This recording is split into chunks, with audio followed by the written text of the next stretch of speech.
100. Dito. Ayun, life hacks. Pagiging mo lang yan. Kahit mo dito. Hindi, makukulong na siya dyan habang buhay. Patay niya yan. Scallops, uy.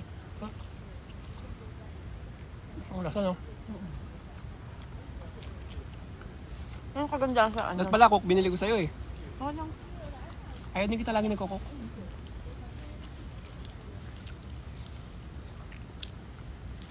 Yung likod nito, ha? Hindi na daanan natin.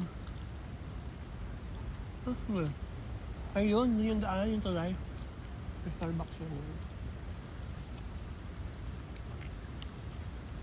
Ano naman?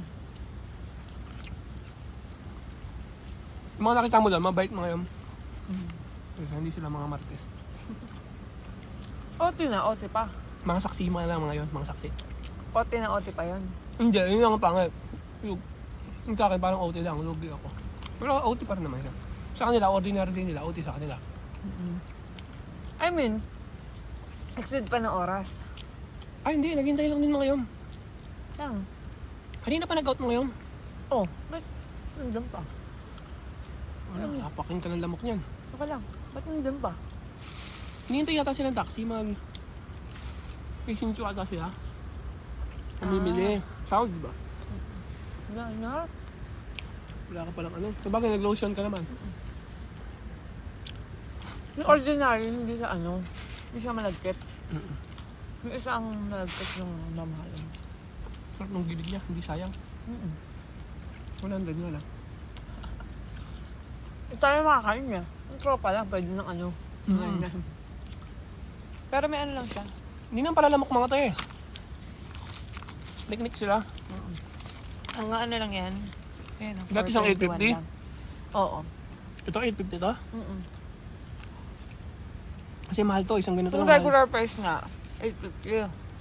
Pero 299 lang. Alam mo isang ganito? Mahal na yan. 50 ata yan pag bumili ka. Skalo. Ganun pala lasa na na.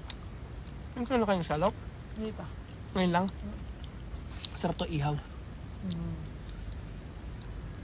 Malambot lang siya na. Gabakasin pala si Daniel. Tama si Jenna. Oo nga eh. Ibang ko yan. Before. Oh, nag-OT ka. Sabi ni Jenna. Wala ng pera, mahirap na. Kuripot mo na yan. Sabi niya. Ayun, dumakas niya. May. Nasalig naman yung Jenna.